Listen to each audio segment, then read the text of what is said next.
Hey, just want to remind you, sometimes I do put faith-based videos up, probably once a week, because that's who I am. Enjoy the dog videos and whatever shorts I put up here, and thank you for subscribing. If you are not into faith, if you are not into God or don't want to hear about him, swipe away. I'm going to tell you now. But you might learn something that you didn't know, because I don't preach. I just kind of read and talk about how I see it. So, might learn something. Good morning. I'm feeling bright today, but not that bright, because I'm not all brightly made up. So I'm still in 1 Corinthians 14. We're on chapter 20. We were talking about speaking in tongues and the appropriate and inappropriate type of ways to do it. So now Paul says, brothers and sisters, do not be children, immature or childlike, in your thinking. In matters of evil, be completely innocent and inexperienced, but in your minds be mature adults. It is written in the law, by men of strange tongues and by the lips of foreigners I will speak to this people, and not even then will they listen. That's from Isaiah 28. Therefore, unknown tongues are meant for a supernatural sign, not to believers, but to unbelievers, who might be receptive. While prophecy, foretelling the future, speaking a new message from God to the people, is not for unbelievers, but for believers. So then, if the whole church gathers together, and all of you speak in unknown tongues, and outsiders or those who are not gifted in spiritual matters, or unbelievers come in, will they not say that you're out of your mind? Because yes, they will. But if all prophesies foretelling the future, speaking a new message from God to the people, and an unbeliever or outsider comes in, he is convicted of his sins by all, and he is called to account by all, because he can understand what is being said. The secrets of his heart are laid bare, and so falling on his face, he will worship God, declaring that God is really among you. We'll stop there, because that's pretty deep food for thought.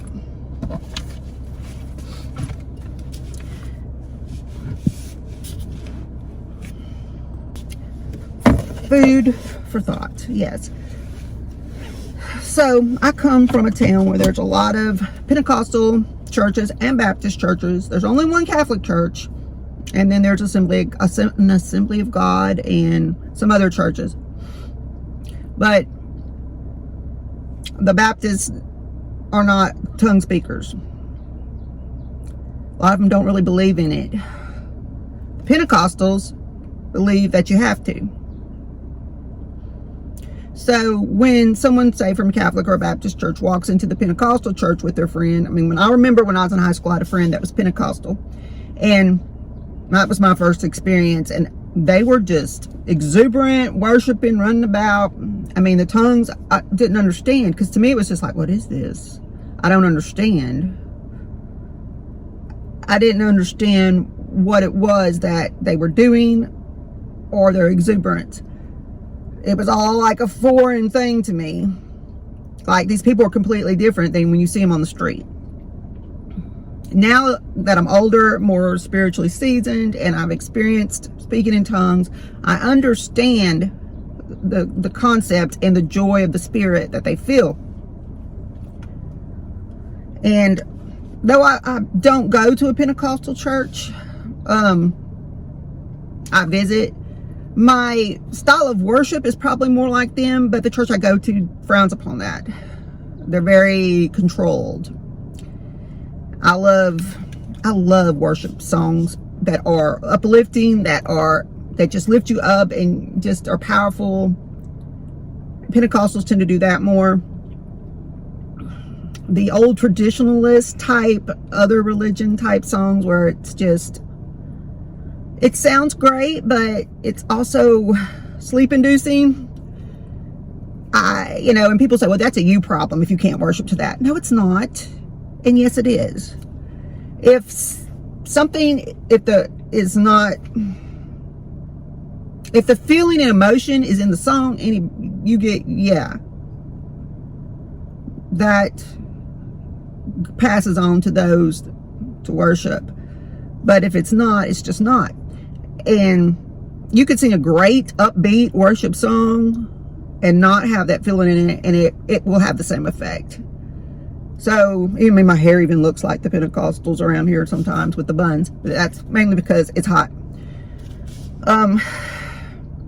So why do I go to a Baptist church instead of a Pentecostal church? Well, my tribe is there. What do I mean by my tribe? My people, my core group that were searching for a church for several years. We were like just journeying through the wilderness, and we think we found what it was we were looking for, and then it would fail, not because of us, but because of other people. So we ended up house churching. I think I've talked about this before, and a great guy came and spoke to us, and he was from this church. So that's how we ended up there, and we do our mission work through there, and we're happy there. Maybe one day they'll become more expressive with worship. I mean, you can't change people overnight and just their ways of thinking. It's not that they're not worshiping on the inside. It's not that they're wrong. It's just the way they were brought up. And a lot of people don't want to branch out of that. They think they're doing something wrong, or they don't, you know, it doesn't come naturally to everybody. So there we are. Anyhow, gotta go. Y'all have a great rest of your week. Enjoy the dog videos, whatever other videos I put in my shorts. Enjoy. If this is not for you, faith-based videos, that's okay. But you might learn something.